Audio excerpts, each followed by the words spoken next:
Buenas noches, mis queridos telespectadores, bienvenidos a una nueva entrega del programa Hablemos de Salud. Como saben ustedes, siempre estamos ocupados y preocupados de la sanidad en nuestra ciudad y fuera de ella, como siempre decimos, cuando tenemos que viajar fuera, lo hacemos.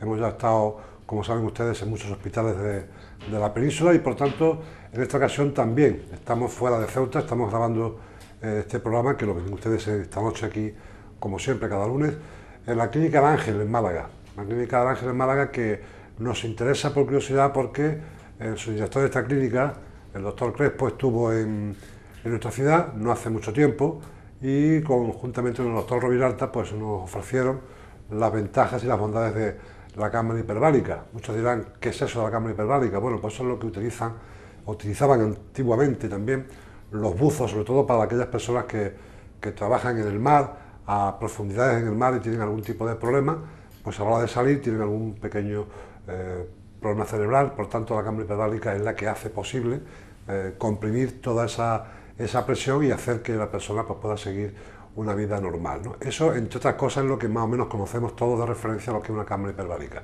Por tanto, hemos querido venir aquí a Málaga, a la Clínica del Ángel, para que el doctor Crespo una vez más nos cuente, nos ilustre y nos enseñe una cámara hiperbárica que tiene en este hospital, cómo trabajan, qué hacen los pacientes que entran en la misma, para que ustedes vean, como siempre decimos, no solamente que se lo contemos, sino también que ustedes lo vean, que es lo que hacemos siempre en Hablemos de Salud. Cuando hay que ir a un quirófano y contar una intervención, se la contamos, el médico la cuenta al cirujano, pero también nosotros la vemos en quirófano y grabamos para que ustedes vean todo eso de lo que estamos hablando, ¿no? Por tanto, hoy ya saludamos a don Ángel Crespo.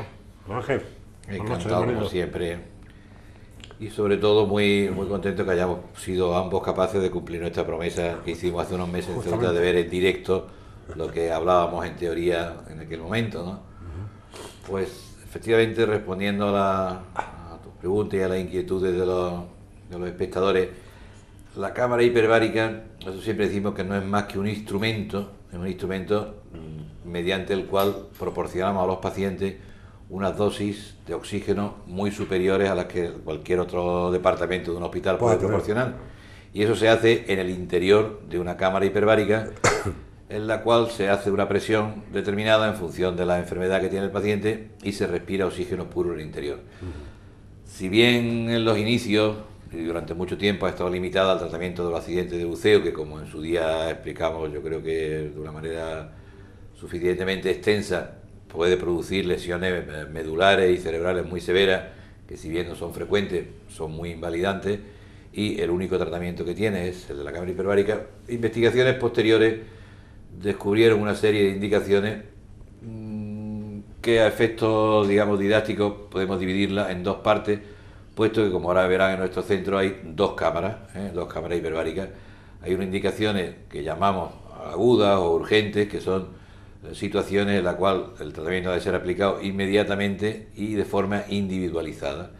Es el caso de los accidentes de buceo, es el caso, por ejemplo, de las intoxicaciones por monóxido de carbono y humo en los incendios, con los braseros en casa, con los sistemas de butano que no funcionan bien, que no solo matan en el momento, sino que a posteriori pueden dejar lesiones invalidantes que, si no son tratadas a tiempo con oxígeno en los hospitales y, si a ser posible, con oxígeno a altísimas dosis en los centros hiperbáricos, dejan lesiones invalidantes. Y luego una serie de infecciones como son las gangrenas gaseosas y una serie de infecciones necrotizantes que a la cirugía hay que añadir cuanto antes el tratamiento, si se dispone de él, para evitar amputaciones y evitar en muchos casos la muerte del paciente. Y esto se hace en una cámara más pequeña, dentro del mismo cilindro, puesto que en el interior de la cámara está el enfermero con el médico y el material, no precisa más, y la camilla, claro. Y luego la otra parte de la cámara grande, que está dedicada al tratamiento de otras enfermedades, que es el 95% de lo que hacemos, que son, podríamos resumirlo, que son lesiones que están situadas en un territorio enfermo, en un territorio de mala circulación sanguínea. El caso paradigmático, el más que todos conocemos, es el del pie diabético, ¿eh? Las heridas en el pie diabético, todos conocemos que no cicatrizan bien y a menudo conducen a las amputaciones, con lo que supone tanto a nivel sanitario como social y económico para los pacientes y para la sociedad, ¿no? Entonces, estas heridas están situadas en un territorio en el cual no llega suficiente sangre porque el diabético tiene unas lesiones en los vasos, Entonces, si nosotros conseguimos en ese territorio llevar 20 veces más oxígeno, hacemos que el organismo ponga en marcha los mecanismos de cicatrización en esta zona, y esas heridas que van a ser rebeldes y van a llevar a la tan conocida cirugía en salchichón del pie diabético, que hoy se corta aquí, mañana allí, y al final termina en una cirugía mucho más agresiva, pues conseguimos su cicatrización y evitamos las amputaciones. Y el otro caso, el otro porcentaje muy alto de pacientes son las heridas que están situadas, o las lesiones que están situadas en el territorio que ha recibido radioterapia, no solamente a nivel externo, como puede ser en la cara, en los huesos de la mandíbula, sino a nivel interno, en la vejiga, en el recto. Provoca lesiones que no son muy conocidas, pero no olvidemos que entre un 3 y un 4% de todos los pacientes que se radian la cavidad abdominal desarrollan este tipo de enfermedades, que luego, incluso a cáncer curado, son unos efectos secundarios de la radioterapia muy severos y tienen un tratamiento muy efectivo con la cámara. Decías que la cámara hiperbárica estaba concebida en principio para el buceo, para personas que tienen problemas en el mar, de esa descompresión que tienen que hacer, que muchas veces son incorrectas, pero que también para otras patologías pueden servir. ¿Es eficaz, por ejemplo, en úlceras abiertas, como decía antes, de pie diabético, este tipo de cicatrizaciones que no se producen normalmente? ¿La cámara es capaz de hacer que eso en un espacio de tiempo prudente puedan cerrar? Sí, bueno, a mí me gusta siempre precisar, por eso antes lo he dicho, no es la cámara la que lo hace, es el organismo. Claro. La cámara es el mecanismo que nutre al tema, que consigue que a ese territorio dañado llegue una cantidad de oxígeno suficiente para que el organismo reconozca que tiene un problema y ponga en marcha sus propios mecanismos. Pero en fin, podemos decir que sí, que el tratamiento con la cámara hiperbárica es sumamente eficaz en estos pacientes. Hombre, pensemos, hablando ya de una manera un poquito más popular, que si andamos por el paciente 4100 algo, algunas razones tendremos para decirlo, ¿no?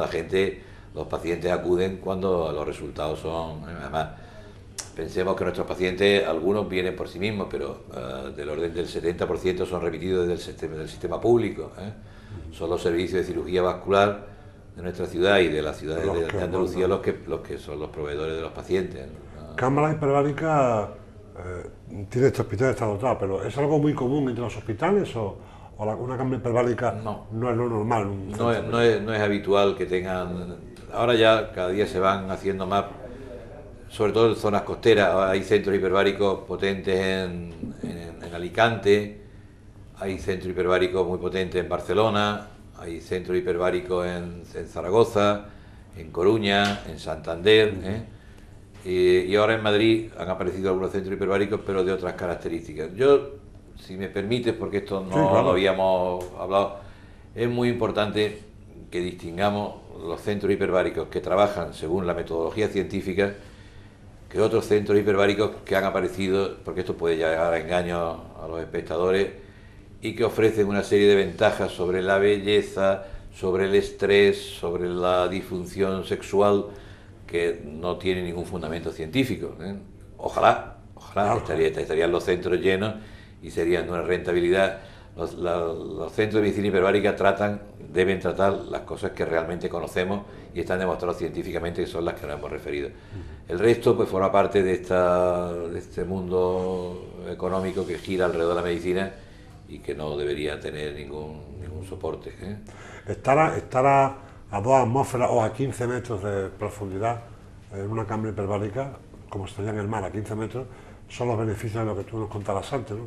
Esa compresión que se produce dentro de la cámara para solucionar el problema, ¿no? Claro. Esto es sobre todo en el caso de los embolismos gaseosos, como en el caso del accidente de buceo y algunos otros embolismos que se producen pues en los hospitales, en alguna serie de pruebas que pueden entrar en un determinado aire en la sangre. Es la presión, por las leyes físicas, cuando aumenta la presión disminuye el volumen. Si somos capaces de aumentar la presión 2,5 veces la atmosférica, conseguimos que esas burbujas que están en el torrente sanguíneo o en el encéfalo disminuyan su volumen y minimicen los daños en el territorio del que están. Y al mismo tiempo, y mucho más importante, es el aspecto que la presión hace que la cantidad de oxígeno que respiremos se multiplica en función a la que prestase. Ya 20 veces multiplica la cantidad de oxígeno que está disuelta en la sangre de los pacientes. La exposición del paciente dentro de la cámara hiperbárica, por ejemplo, a efectos de una úlcera abierta, que no cierra, ¿la exposición dentro de la cámara a la herida es total o...? No. El paciente, el efecto, digamos, la vía por la que el oxígeno llega a la herida es a través de la sangre. No tiene ningún valor lo que ocurra sobre la herida. Lo que ocurre sobre la herida es curarla de una manera correcta y científica, pero es a través de la sangre, es decir, desde el interior hacia el exterior del tejido la que llega hacia la herida por dentro, no es por fuera. No tiene ningún valor la aplicación local de oxígeno sobre la herida, no tiene ningún valor, es a través del plasma, desde el interior respirando, la que... El paciente dentro de la cámara, además, muy pronto se adapta desde el primer día.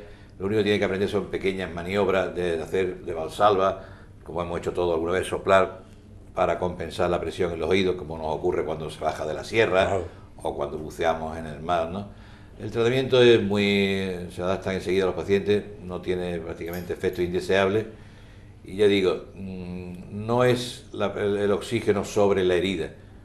No tiene ningún valor, es el oxígeno inhalado y a través del plasma desde el interior hacia el exterior que consigue los efectos benéficos que pretendemos con el Una pregunta que se puede hacer cualquier telespectador que esté viendo el programa, Ángel: estar a 15 metros de profundidad, bueno, pues tiene que ser un agobio. Esa cámara hiperbárica, el que está sentado dentro, dices tú que se encontraría como si estuviera a 15 metros de profundidad. ¿Cuál es la situación del paciente? Dice que no tiene ninguna contraindicación, pero ¿qué siente un paciente? Esta es de las grandes ventajas y por lo que uno agradece que los medios se hagan eco de nuestros tratamientos, porque ahora cuando aparezcan las imágenes verán que es un paciente sentado que es igual que en un avión y la sensación que tiene el paciente es solo, digamos, las vísceras huecas. Él además que lo va a notar en la presión en los oídos. El resto del organismo no tiene ninguna sensación, y respirar oxígeno respira por la mascarilla o por un casco que también veremos en las imágenes. Pero ya digo, serán mucho más explicativas las imágenes de los pacientes en grupos siendo tratados que la explicación en sí misma de la ausencia de secundarismo, ¿no? Porque ya digo, es una terapia que además se convierte en terapia de grupo, porque los pacientes están juntos, porque tienen las mismas enfermedades y tienen el mismo tratamiento, y entre ellos incluso pues comentan sobre la evolución, se tranquilizan al principio. Es realmente una técnica muy fácil de adaptación por parte del paciente. Decíamos antes que hay mucha derivación de la sanidad pública a clínicas como esta privada, que tiene una cámara hiperbárica. Eso quiere decir que, lo que decíamos al principio, que no es muy común, que la sanidad pública no cuenta con ese tipo de cámaras, digamos, habitualmente en sus hospitales, ¿no? Bueno, efectivamente, habitualmente no. Hay hospitales públicos en España que tienen sus propios centros y magníficos centros hiperbáricos, como es la residencia Marqués de Valdecilla o el Hospital General de Castellón, que para el beneficio de los pacientes han decidido instalar ellos sus propios centros hiperbáricos. Lo que pasa que un centro hiperbárico, lo menos importante es el aparato, es costoso las instalaciones, pero lo más importante siempre es el personal, que necesita un personal específicamente formado, que en las plantillas del hospital habitualmente no hay. Deberían tener un personal justamente preparado para esto, ¿no? Y no es fácil encontrar ni ese personal, ni sobre todo, teniendo en cuenta que funciona 24 horas al día. Si pensamos que hay que tener un equipo siempre 24 horas al día de médico, camarista y enfermero por si hay un accidente o una intoxicación grave. Pensar que los hospitales públicos están más que preparados, decididos a tomar esa decisión de tener ese equipo, no es fácil, es costoso. Es más barato y más útil concertar con los centros que ya están funcionando. No olvide que nosotros empezamos en noviembre de 1987, es decir que ya la experiencia avala como para que el hospital público prefiera no realizar. Podemos decir que tenía aquí un personal formado y adecuado para poder hacerse cargo. Y 24 horas quiere decir que también, que en cualquier momento puede venir alguna urgencia y tiene que estar la cámara operativa. Claro, urgencia que tiene que estar operativa, y no serviría para nada que estuviera el médico solo, o que estuviera el técnico que maneja la cámara solo, puesto que esto es un equipo que el paciente necesita ser valorado. Luego en el interior de la cámara hay personal sanitario con ellos, y la cámara hiperbárica ha de ser manejada por un técnico que conozca perfectamente la técnica, ¿no? Porque si no. La gente que trabaja en la cámara dice que hay personal sanitario que trabaja dentro de la cámara con los pacientes, como está. Bueno, trabaja, no, dentro de la cámara lo que está es fundamental para la vigilancia, para que no ocurran incidencias que casi nunca son inherentes al tratamiento. Claro. No olvidemos que este paciente diabético que tiene una herida importante que no cicatriza, a menudo pues tiene una insuficiencia cardíaca o una cardiopatía isquémica, ha tenido un accidente vascular. El diabético en un momento determinado puede hacer una hipoglucemia, o sea, yo siempre le pongo un ejemplo, sí, que es un poco vulgar, Alfredo, pero me lo va a permitir, es que si nosotros cada día llenáramos un autobús con 20 pacientes de las características de los que están en la cámara, obviamente al cabo del año algo pasaría en el autobús. Sí, que vendrían gente con un cuadro, claro, una patología que un cuadro de patología que puede asociarse con lo que traen ya. Claro, con lo que traen. No es que la cámara en sí le vaya a hacer ni una hipoglucemia, claro, ni vaya a tener, pero en algún momento de su vida lo van a tener. No olvidemos que están 2 horas dentro de la cámara durante 50, 60 días, que vienen cada día al tratamiento. Pueden tener situaciones concomitantes, y entonces debe de haber personal sanitario en el interior que atienda de momento, el paciente sea evacuado de la cámara en condiciones adecuadas, el médico le puede atender después. Supongo yo que al ser Málaga un puerto de mar importante también, que lo es, no solamente de Málaga vendrán accidentados, digamos en este caso buzos, ¿no? Sino de otros puertos cercanos a Málaga también. Nuestra experiencia es todo lo contrario. Por una característica, y es que el agua de Málaga es muy poco clara, es un agua muy turbia, y entonces los buceos necesariamente son a poca profundidad. La mayoría de los buzos que vienen pues son de la parte de Granada, la costa de Granada, de Almería, de Ceuta, de Melilla. Sí. No olvidemos, y esto fue motivo en su momento de agrias, bueno, digamos de discusiones importantes, que el tratamiento en la cámara ha de ser aproximadamente en las 6 primeras horas de aparición de los síntomas. Y si se dispone de un medio de evacuación adecuado, no es tan importante la distancia, sino el tiempo. Es decir, en Ceuta, si existe la posibilidad, por ejemplo, que lo hablamos en su momento, de que un helicóptero en 2 horas sobradamente está en Málaga, estaríamos en una ventana de tiempo excelente para el tratamiento. Lo mismo que ocurre en Almería, que es un sitio donde vienen muchos pacientes, de Cabo de Gata, que son aguas claras, entonces ya hay más accidentes. Los pacientes, incluso en ambulancia, y la mayoría vienen trasladados por el 061, que vienen en sus helicópteros, y los tiempos son cortos, suficientes. En una ventana de 6 horas, la evolución en general es absolutamente favorable. Pues estamos enterándonos de cosas muy interesantes que está contando el doctor Crespo. Yo, como siempre les digo, esta es una conversación, una entrevista que tenemos para que ustedes conozcan lo que hace esta cámara, los pacientes que pueden beneficiarse de este tratamiento, pero quiero que ustedes la conozcan, quiero que ustedes la vean. Por eso no se vayan, sigan con nosotros, porque nos vamos a trasladar a la cámara hiperbárica del Hospital El Ángel para que ustedes vean cómo funciona con sus pacientes dentro y todo lo que es esto que estamos comentando el doctor Crespo con todos nosotros. Así que estamos enseguida en esa cámara.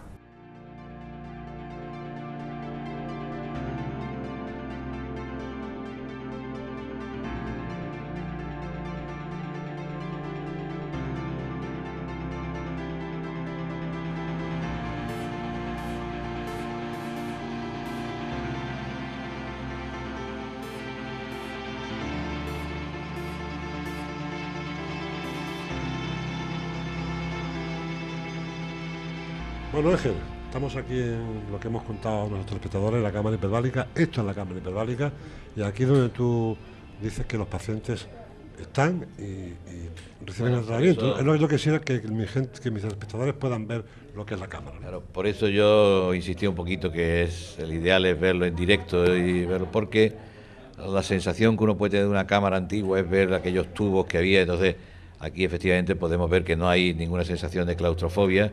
Los pacientes están sentados tranquilamente uno al lado del otro con su aparato de respiración, y prácticamente, salvo lo que hemos comentado de la compensación de la presión en los oídos, no hay más efectos secundarios que puedan notar, y la sensación es de confort incluso, ¿no? Ellos pueden charlar entre ellos. Bueno, durante el tratamiento no, porque tienen puestas las mascarillas o los cascos, hablan antes, pero incluso los pacientes hacen crucigramas, hay quien hace puntos. Y aparte de la terapia de grupo, no hay ningún inconveniente en cualquier leen, la mayoría leen. Entonces, durante el tratamiento, sobre todo hay que hacer alguna actividad porque son 2 horas y se hacen largas, ¿no? Ya estamos viendo como ya están entrando los pacientes a la cámara. Ahora los sitúan, digamos así, y le colocan ya la cámara, la mascarilla directamente antes de que se cierre la puerta. Primero hay que hacer la compresión y una vez que los pacientes ya están a la presión de tratamiento, entonces se le coloca el sistema respiratorio para que el oxígeno sea efectivo. Van recibiendo ya tratamiento una vez que nosotros salgamos. Cuando nosotros de aquí empezará. Ahora estamos respirando aire ambiente. Enseguida que salgamos se producirá la compresión. Nuestros pacientes en general tienen patologías importantes. Los pacientes que sus problemas se les resuelven por otros medios no son reenviados a la cámara hiperbárica. Antes, ¿qué tiempo tiene que estar un paciente de este tipo recibiendo el tratamiento a la cámara? La media son 45 sesiones. 45 sesiones de tratamiento es la media que tenemos para finalizar las evoluciones. De lunes a viernes, por tanto, hay que ver que son 9 semanas de tratamiento, entre 9 y 12 semanas la media del tratamiento. Nuestro compañero cámara, Pepe Martín, si me va conmigo, está cogiendo cómo entran los pacientes. Queremos que ustedes vean con toda naturalidad cómo las personas van entrando en sus asientos cada uno, se van situando para que ahora, dentro de unos instantes, cuando nosotros hagamos, el personal de enfermería, el personal cualificado, los prepara ya y los prepara para... Queda en el interior, prepara los sistemas respiratorios, los conecta y sobre todo durante el tratamiento está alerta para evitar cualquier tipo de incidencia que pueda ocurrir durante el tratamiento. No olvidemos que los pacientes, si bien pueden ser evacuados en un momento determinado de la cámara, no es el ideal entrar y salir. La salida se hace muy rápido, el ideal es que cualquier incidencia sea resuelta en el interior de la cámara. Yo quiero que nuestros espectadores vean cómo ya en la cámara están los pacientes y el personal facultativo, médico y personal de enfermería, que son los que se hacen cargo, se van a encargar de preparar a los pacientes para que puedan recibir el tratamiento que decía Ángel. Es un protocolo que hay que seguir, hay que estar con ellos constantemente, ¿no? Obviamente, son pacientes que tienen otro tipo de enfermedades y pueden ocurrir incidencias, insisto, no inherentes al tratamiento, que es un tratamiento muy seguro, pero puede ocurrir cualquier otro tipo de incidencia que ha de ser prevista, evitada y si aparece, pues resuelta sobre la marcha. Ahora se va a empezar ya a colocar lo que son las máscaras, están preparando ya todo, ¿no? Yo creo que es importante que veamos que hay varios tipos de respiración según las características de cada paciente. Vemos que en algunos utilizan los cascos. ¿Por qué se utiliza ese cambio, Ángel? Bueno, hay pacientes que por su edad o por sus condiciones colaboran más fácilmente y utilizan la mascarilla.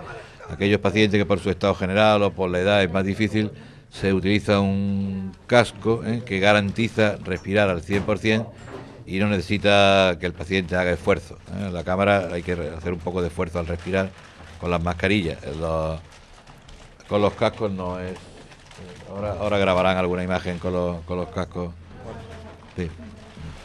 Yo quiero que vean ustedes cómo poco a poco la gente ya se está situando, se ha situado, y ahora el personal de enfermería y facultativo está pasando a ponerle a cada uno pues la máscara que le corresponde, como nos explicaba antes el doctor Crespo. Vean ustedes cómo, bueno, pues hay personas que llevan cascos, otras personas que llevan otro tipo de respiración, como decía el doctor Crespo, para que ustedes puedan ver cuál es el protocolo a seguir para que todo el mundo esté cómodamente sentado y cómodamente reciba su tratamiento. A mí me gustaría, Ángel, que, bueno, para ir poniendo punto final a lo que va siendo este nuestro programa de hoy, por primera vez en Granje, que espero que no sea el último, pues nos contara un poco, nos dijera a los ceutíes aquello que sea importante que quieras comentar en este programa dentro de esta cámara hiperbárica aquí en tu clínica. Yo quiero hacer una precisión que es muy importante y quizá no me ha parecido necesario al principio, pero que este tratamiento es una técnica médica que está establecida en todo el mundo, que no es una forma de paramedicina, sino lo que pasa es que por su complejidad, como estamos viendo, el volumen que ocupa en las instalaciones y el personal que necesita, es difícil su instauración en los centros normales. Pero en ningún caso se trata de una paramedicina, sino una técnica más de medicina que se aplica a determinados pacientes con unas indicaciones. Por eso creo que es importante remarcar que la mayoría de nuestros pacientes vienen remitidos del sistema público. No es fácil pensar que los servicios de cirugía vascular manden a pacientes para una técnica que no esté suficientemente consolidada. insisto, consolidada para aquellas indicaciones que tienen hechos suficientes estudios como para no haber ya discusión al respecto, como es el pie diabético, las heridas del pie diabético y las lesiones en territorios con radioterapia, las intoxicaciones por monóxido de carbono. Otras indicaciones que aparecen periódicamente pues carecen de... Esto no quiere decir que en un futuro no puedan ser investigadas, pero ahora mismo con el estado de la ciencia médica tan solo las indicaciones que hemos mencionado son las... Pero estas no tienen discusión y por eso está además en un medio hospitalario. No sería lógico ni que estos centros estuvieran pues fuera de los hospitales, ¿eh? Eso... Decirle a todos los ceutíes que están viendo esta noche este programa que aquí tienen la Clínica del Ángel para que cuando necesiten alguna cosa de este tipo que estamos viendo, pues que sepan que aquí estamos, ¿no? Históricamente el Hospital del Ángel, por su relación con Asisa, recibe cada año centenar de pacientes procedentes de Ceuta, porque son pacientes de las mutualidades de funcionarios, de IFAS, del ejército, que son remitidas por nuestra compañía aseguradora, que es la propietaria del hospital, Asisa. Digamos, yo me atrevería a decir que el Hospital del Ángel es la referencia, el hospital de referencia, incluido alguno de Cádiz, de los pacientes de Ceuta y de Melilla, para aquellas patologías que son importantes y no pueden ser resueltas en su ciudad. Como tú decías en un principio del programa de la entrevista, hemos sido capaces de ponernos de acuerdo, de cumplir nuestra promesa de hace algunos meses, de poder venir aquí a tu invitación a la Clínica del Ángel, y aquí está Hablemos de Salud con todos vosotros para ver en directo lo que esto es y para que nuestros espectadores conozcan lo que es la Clínica del Ángel, en este caso la camioneta hiperbárica, y tiempo habrá de poder grabar otras muchas más cosas que esta clínica seguro estoy que tiene. Estamos a vuestra disposición y estamos encantados de mostrar las instalaciones de las que tan orgullosos estamos en nuestro hospital. Pues aquí vamos a poner el punto final de este Hablemos de Salud desde Málaga. Te damos las gracias por haber compartido con nosotros este rato de charla y de poder contar a los ceutíes el trabajo que hacéis aquí con estos pacientes que aquí en vivo y en directo estamos viendo que van a recibir su tratamiento. Muchas gracias, Ángel. Muchas gracias a vosotros y a la paciencia de nuestros pacientes que nos han autorizado a esta grabación. Y a todos ustedes, mis queridos telespectadores, decirles que ha sido una entrega más de Hablemos de Salud, desde aquí, desde el Hospital El Ángel, desde su cámara hiperbárica, para que ustedes conozcan in situ lo que siempre les comento, lo que cuentan los médicos y lo que quiero que ustedes vean. En este caso, con toda naturalidad, los pacientes que han entrado aquí, que nos han permitido grabar con ellos, ahora inmediatamente van a recibir su tratamiento. Nosotros nos vamos a marchar para dejarles tranquilos, que puedan estar aquí en su intimidad, y desearles pues, una feliz semana, y que el próximo lunes, si así lo quieren, podamos volver a vernos en una nueva entrega de Hablemos de Salud, donde la noticia sanitaria nos lleve, tanto aquí en nuestra ciudad como en cualquier otro punto de la península donde se ha requerido un equipo de esta televisión. Muchas gracias, buenas noches y que descansen.